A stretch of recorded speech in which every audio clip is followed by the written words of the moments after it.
So, Catherine, thanks for being here today, as I said. Would you like to introduce yourself briefly? Yeah, sure. So my name's Catherine, and I guess today I'll be talking a bit about grief and loss in relation to my experience within services. I guess you would call my experience a young carer's experience. I have a parent and a sibling with mental illness, and the impact of their mental health on our family sort of came around time of adolescence and starting university. So I'll be talking about grief and loss in relation to that. Okay, thanks, Catherine. I'm going to start with this question here that we have. So, first of all, what has it been like for you to experience grief? And maybe you want to tell us a bit more about what caused you to experience grief as well. Yeah, so for me, experiencing grief at the time, I wasn't really aware that that was what I was feeling. I didn't really identify as something that I had lost or that I was grieving of something.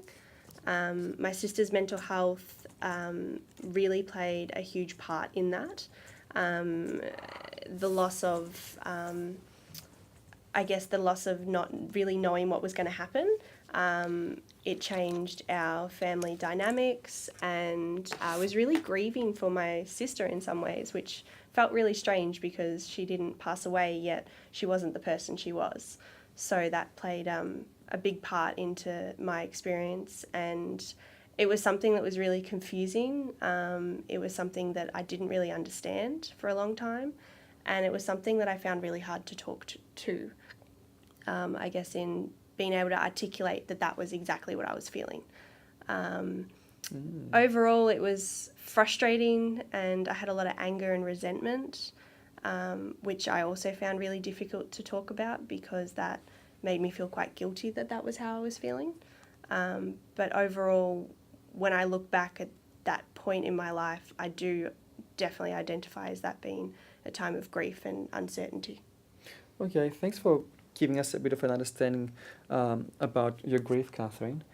You mentioned that you weren't aware that what you were experiencing was grief, and this this can be quite common when the person is there, when there's no physical loss per se. Yes. So, at what point or what made you start understanding this experience as grief? I had a bit of psychoeducation around mental illness and realised that it was actually through my work at the time.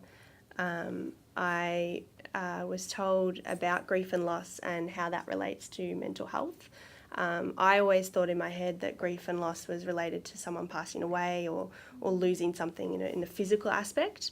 But when this point was sort of given to me in terms of, well, you have, this is what you're saying, and have you thought of it from this angle, and potentially you're grieving something that once was, and uncertain as to what was coming next.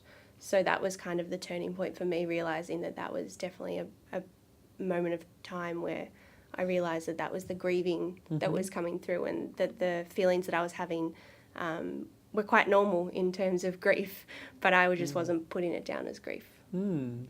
So you mentioned about a sense of normalization, I guess, and the psychoeducation around it helped. Thanks for providing us with these insights.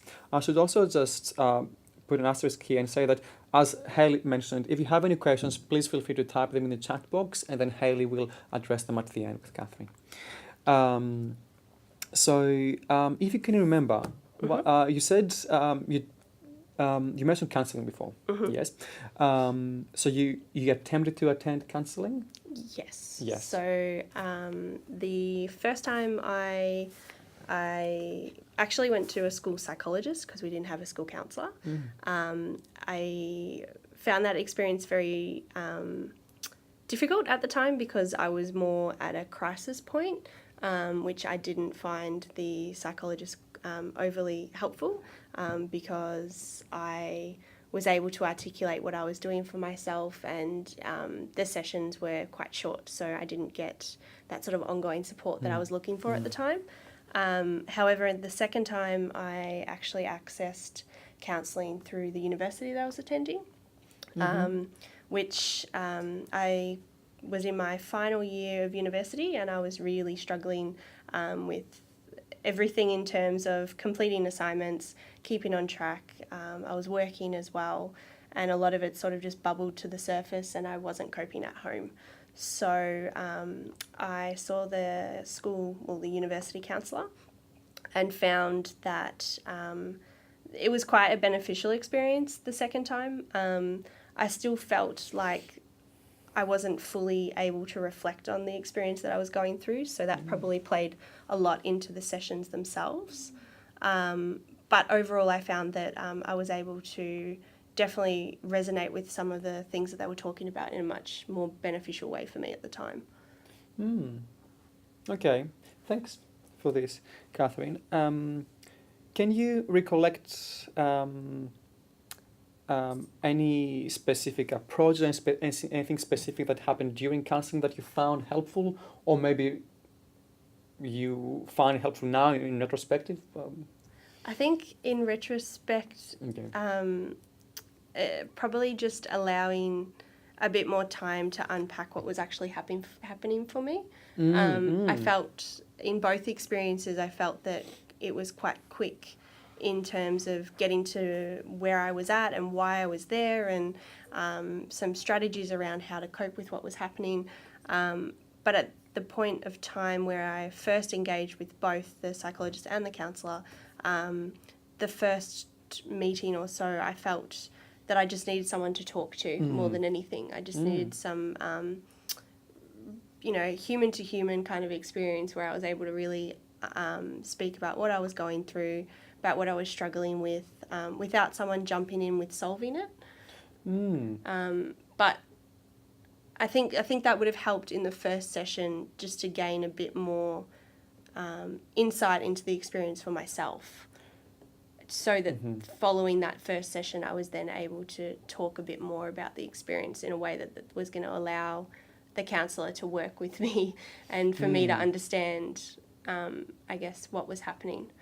I felt that the first sort of session of both the psychologist and the counsellor were very quick to jump in with suggestions and sort of support and avenues of where to find support, which wasn't what I expected in the first sort of approach. Okay, so you mentioned you want more time to talk about this rather than jump to solutions. Yeah. Just yet. Yeah. Right. Okay. And did you find some people find that there is no such thing as grief therapy? There is grief counselling that may be more helpful. So some people suggest that people may never recover from grief completely. Just a matter of learning how to deal with grief for the rest of your life and managing grief. And how do you think that this is the case for you? Do you relate to this to any extent? Yeah, I mean, I think there's definitely elements of trauma within that period of time. So when I link sort of grief and trauma together, I can see how it might pop up now and again in terms of that grief coming back from what I lost, and the experience of what that was at the time. I think the grief counselling definitely makes sense to me, because it focuses, like you said, it's not necessarily losing something physically. It might be the identity side of things, the change in dynamics and the anger and things like that bubble up. So I can definitely see how that would be beneficial in terms of a long-term support for people. I mean, mental health is episodic, so there's going to be no doubt that there would probably be another time in my lifetime where this experience comes up again, of some sort of loss of certainty or loss of identity for me. Okay. Thanks, Catherine. Let me know if any of these questions become too intense for you, if you don't want to answer these questions, please let me know and we'll skip the question, or No, that's fine. we'll discuss something else that you want to discuss. Yeah. So you mentioned that mental health is episodic, and I understand it as, things may flare up every now and then, right? So has there been anything in the last few years that has caused some mental health issues for you to flare up? Not for me. Okay. I'm not quite sure how that's turned out, but I've just managed to sort of manage things myself. I'm very aware of the fact that many family members experience mental health issues and anxiety and depression and their own sort of mental health struggles while supporting someone else on their journey. I think because I was very aware of the impact it could play onto me, I was very, proactive in ensuring that I made myself a priority in that journey, so that irrespective of what was happening in my environment, I was able to control my own well-being.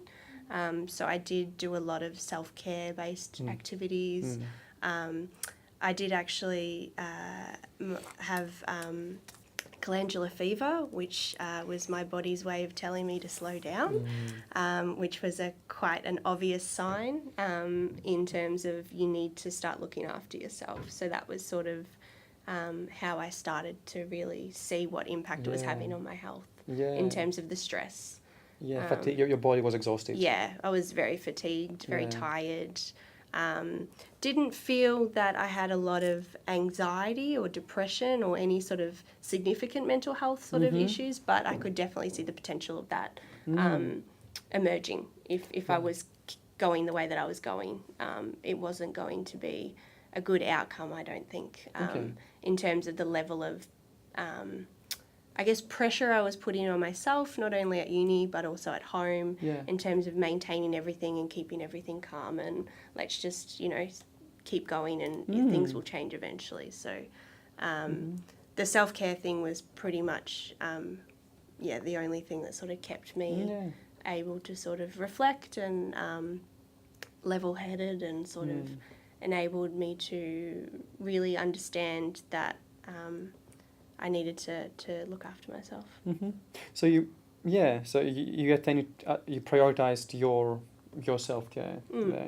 Can you remember any activities or any interests, any hobbies that you engaged in? Yeah, so the first thing I tried was joining a gym, and most people at the time thought I was sort of joking because I was allergic to exercise. I used to say that. I used to hate it.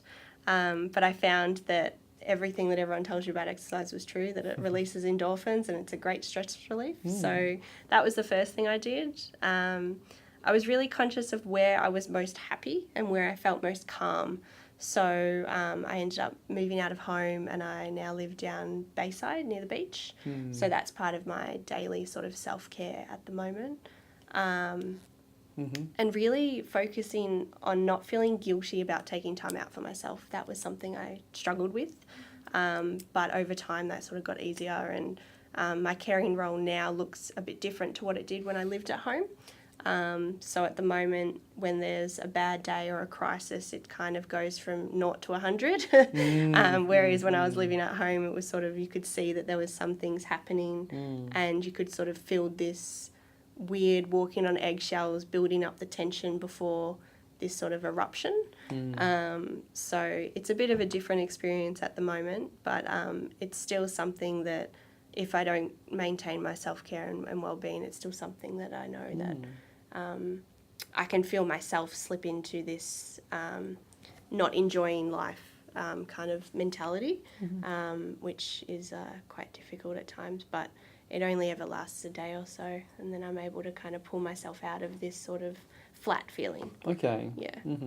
So this reminds me of the wave-like pattern. Yeah. Very And much interestingly so. enough, you live by the waves, by the bay. Yeah. So you mentioned that you embraced basically and being okay with that looking after yourself is okay. Yeah.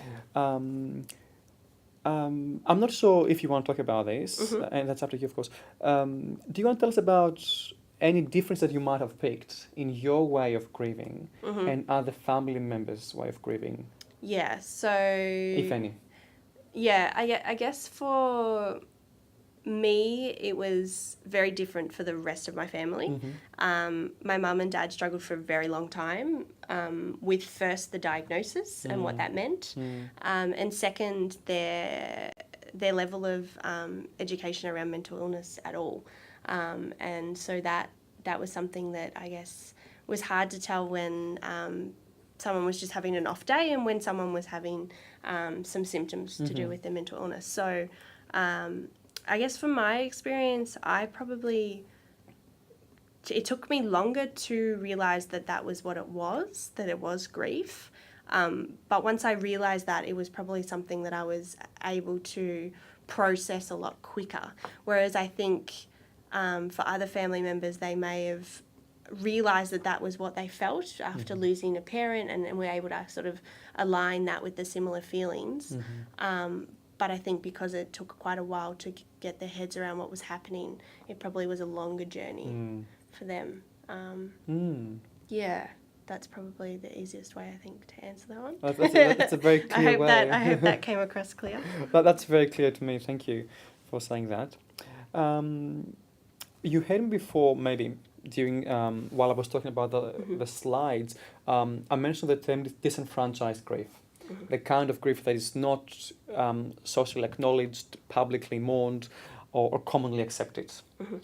Can you relate to this at all? Yeah, very much so. Because of the concept of grief and the way that I understood grief, to talk about grief in a way that someone was still there but they weren't there, it was a hard concept to grasp. My sister was still my sister, and she was still there, and we still had this great relationship, but the dynamics of that relationship shifted. So that sort of side of things, and not really knowing how to talk about it, I think was the hardest part. Because we didn't really have any family that had like immediate sort of similar experience, or any friends that were kind of going through the same thing that we knew about at the time, mind you. But yeah, it was more the openness of really, I guess, putting two and two together and talking about it in a way that makes sense when you look at it from that angle. But at the time, it was something that we couldn't really relate to. So definitely found like it was something very difficult to speak about, difficult to acknowledge that was what it was. And I think within our own sort of family, it was difficult to articulate because it sort of felt wrong to say it in that way. That it felt that by saying that it was grief, or saying that you lost someone when they're standing right there, it felt like a very different experience. So it was kind of, very, very strange, but definitely now it makes a lot more sense when you put it like that. And you mentioned when we started this conversation that you weren't aware originally, and then when you got a broader understanding of this, you mentioned you felt normal, a sense of normalization. Thanks for that, Catherine.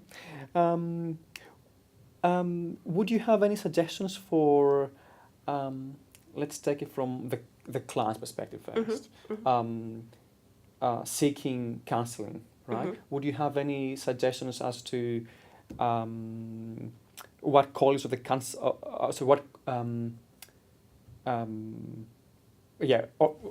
whether to seek counselling, or whether to, because you mentioned before that you wanted to talk about it. So would you suggest that people seek counselling, or that they wait a while, or what would you suggest to someone who's experiencing grief in the early stages?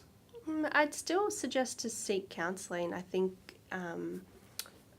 if anything, I'd probably just say to give it a go and to be open to the fact that you might not be at the point where it might be most beneficial for you, but that doesn't mean to delay it.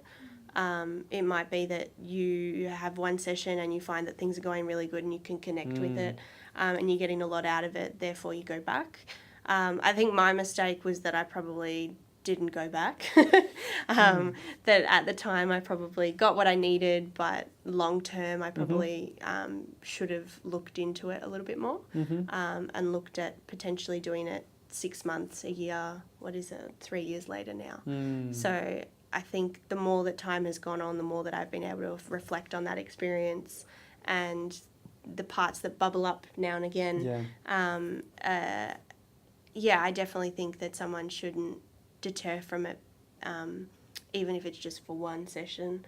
I think if you can go along with an open mind and be open to the fact that that one session might be all that you have at this point in time, and when you're ready 6 months down the track, you re-engaged. I think that might be, for some people, might work better. So some people may come for one session to counselling.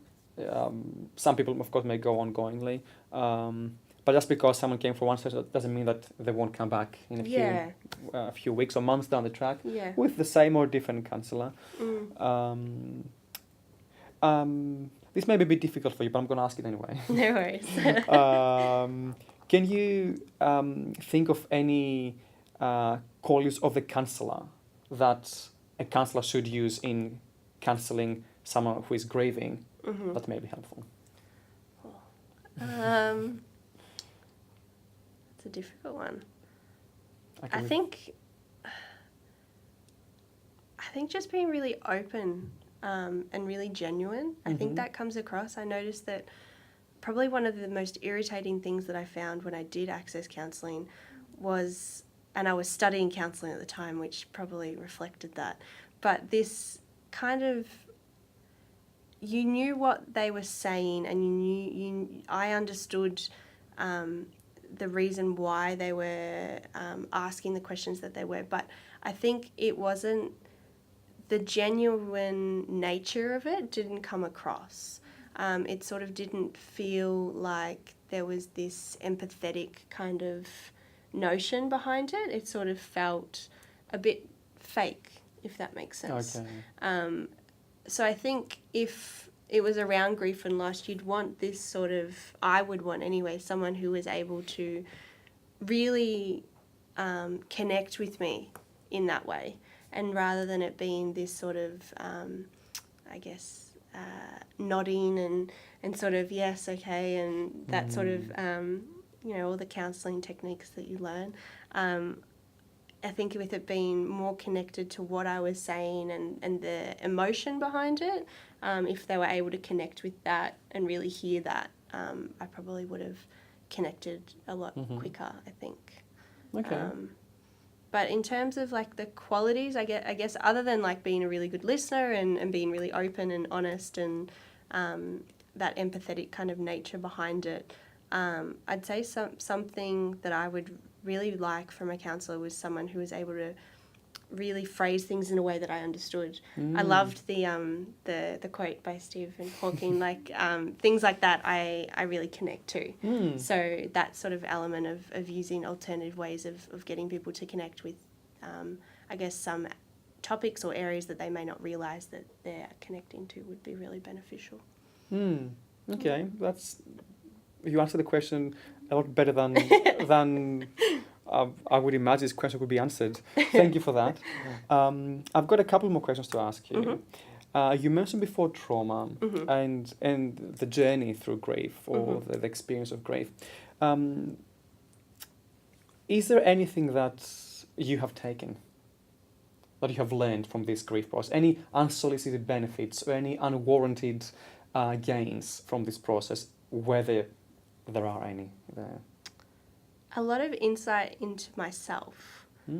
I guess out of everything, I would probably say that as much as it was quite a traumatic and very hard time, it highlighted now to me how much I'm able to really understand myself and really provide a lot of insight into how I'm feeling and why I'm feeling the way I'm feeling. A lot of people I know, older relatives and things like that, at the time saying, you're coping really well. Like, you seem to be really aware of the fact that, things aren't great and that you're trying your best and that's all you can do. Like they were sort of in their 60s at the time, and I never really understood what that meant. Whereas now I sort of look back and think I learnt a lot about myself at a really young age, and there are positives to that. And going forward, there are positives to know that I've done the hard yards already, and that whatever sort of happens from now on, I'm able to sort of approach in the same way and accept sort of my way of dealing with things. So that would kind of be the positives I'd take out of it, and what I've learnt, definitely. Thanks for that. So some self-awareness. And that's, usually I would be surprised if someone came so close to mental health issues and didn't learn anything from them. And people, as you mentioned, usually mention self-awareness or resilience. And the last thing I'm going to ask before we go into questions with from the students is, what is it like for you to talk about your experience of grief like today? I'll be honest, I was a bit nervous, which is something that I don't usually get. I guess I've spoken a lot about my experience of sort of a young carer and what that means. So in that sense, today was really good. It's, for me now and the work that I'm in at the moment, I'm a peer worker, so I use my experience on quite a daily basis to connect with other people in similar circumstances. So I get a lot out of sharing and using my experience in a really intentional way to connect with other people, so that they can see that there's elements to my experience that will connect with them and there's elements that won't. But for me, I really enjoy being able to use it in a way that can help other people. That's kind of why I went into studying psychology and into the work that I'm in. So I'd really enjoy it. It's definitely difficult at times. And there's definitely days where I do struggle based on what's happening. But overall, I think it's really good and I really enjoy it.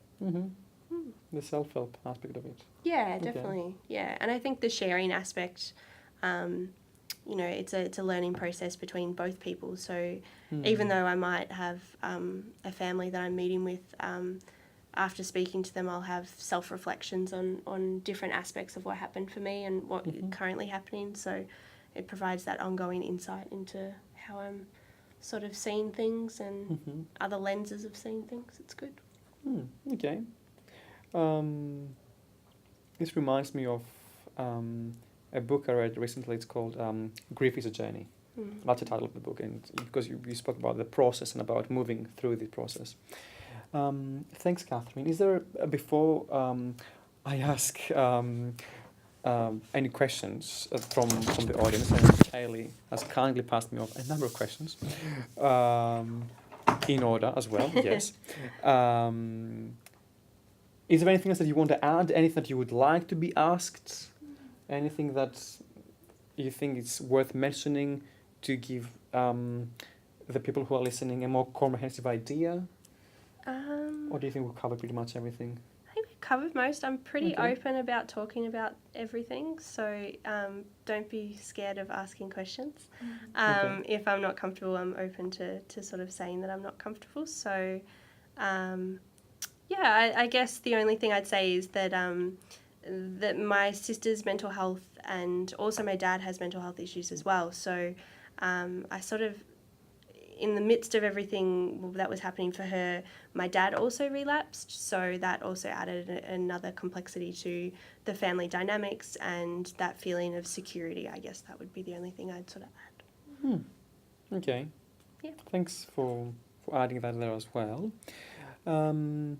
So now we'll go on to questions from the students, so that's okay? Yeah, sure. So there's a few questions here. So is it numbered? That's the order, yeah? Okay. So David asked, and thanks David and everybody for the questions, how did others around you relate to your grief and how did you express it? Do you think that they got it about what you were experiencing or dealing with? That's a good question. I don't think others really related to my grief as such. I think they probably related more to my sister's grief and her loss around her experience. I don't think family members tend to get asked too often about how they're going and how they're coping. So others were probably more concerned with how I was going in terms of, was I attending school, how was I coping with assignments, my social life, all those sort of natural things that you ask someone in their early 20s, but not in terms of grief and loss, no.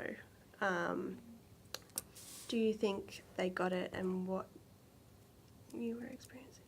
Yeah, overall, I don't think anyone really was able to identify that was what it was, myself included. So I really don't think that anyone saw it as that was what it was. They just saw it as someone who was trying to sort of understand what mental illness was, and that was kind of the only approach, if any, that sort of people spoke to. Definitely not around grief and loss at all, no. Yeah. And I think this ties in with what we said before about disenfranchised grief, not seeing this as grief necessarily. Okay, thanks for answering David's question. Verona asked a question. Sometimes people with mental health issues are worried not only about stigma, but about affecting the family, or else making family members feel like they have let the person down. What could your sister have done to help your experience? What could a counsellor say or help support family members? I don't think my sister could have done anything at the time, to be honest. She had a pretty long road in her own recovery, so trying to understand what was happening for her was kind of enough. I don't think I would have expected her to do anything to try and support me in what I was experiencing, and I certainly didn't feel like that at the time.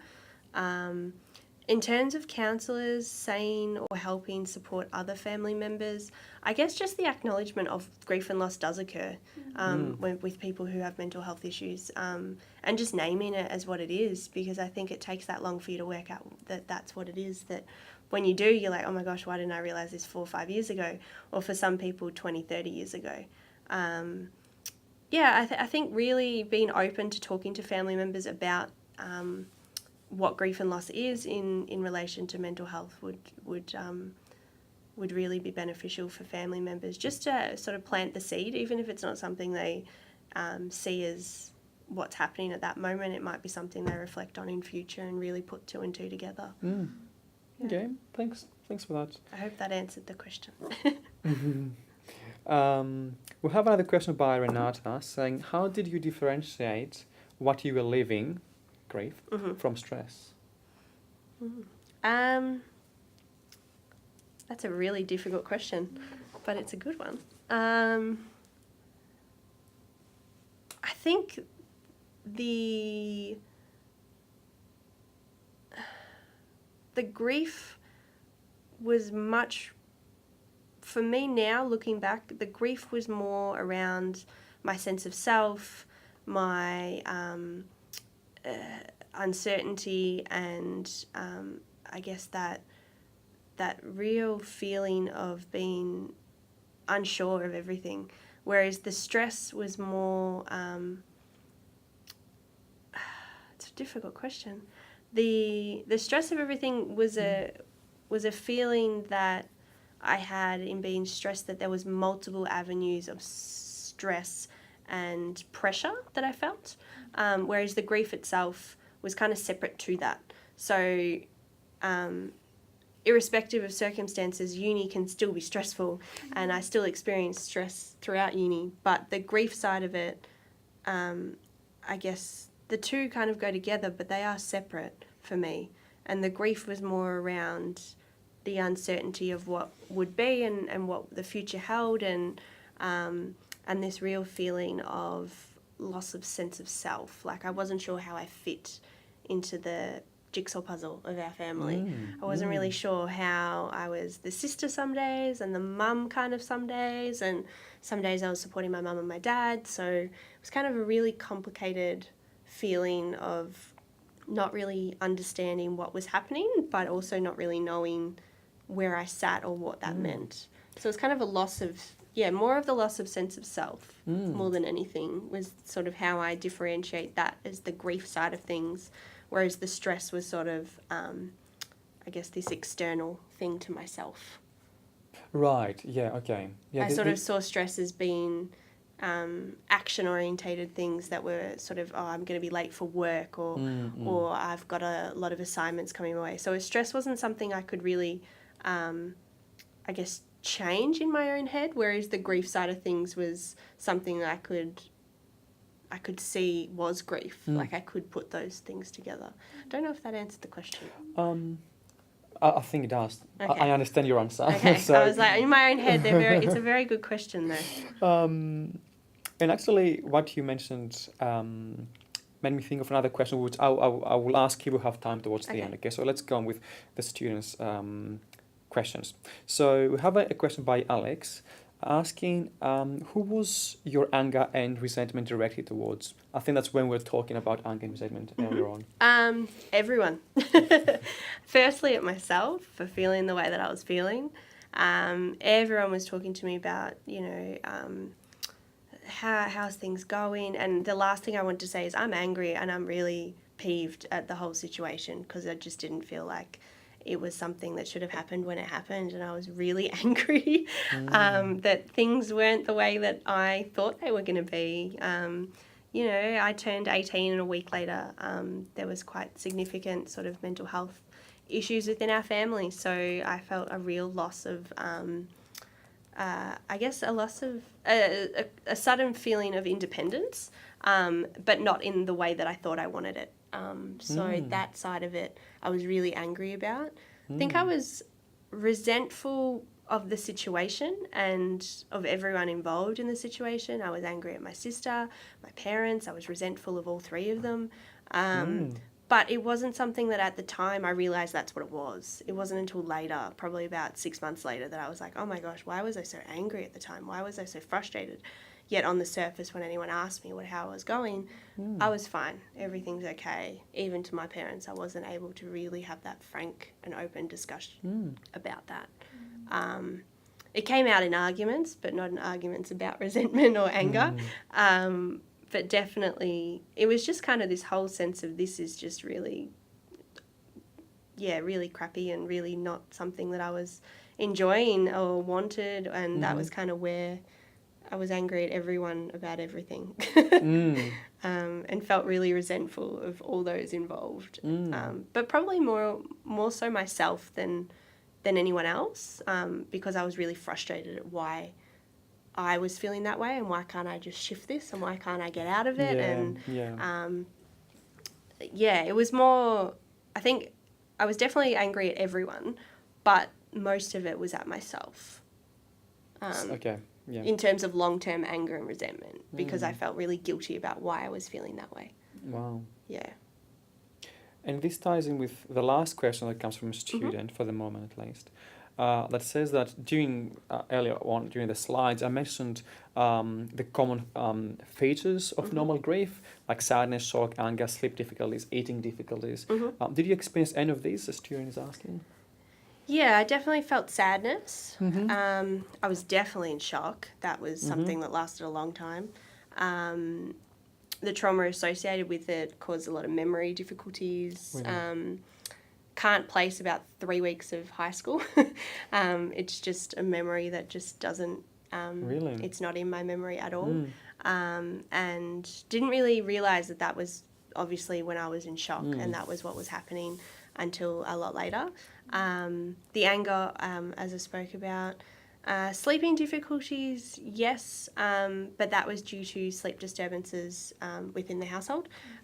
So it wasn't actually that I was overly energised or really, really tired. It was just the fact that sometimes I was up in the middle of the night supporting other people. So the only sleep difficulties I had was when I was physically unwell with the glandular fever side of things. I had that sort of exhaustion.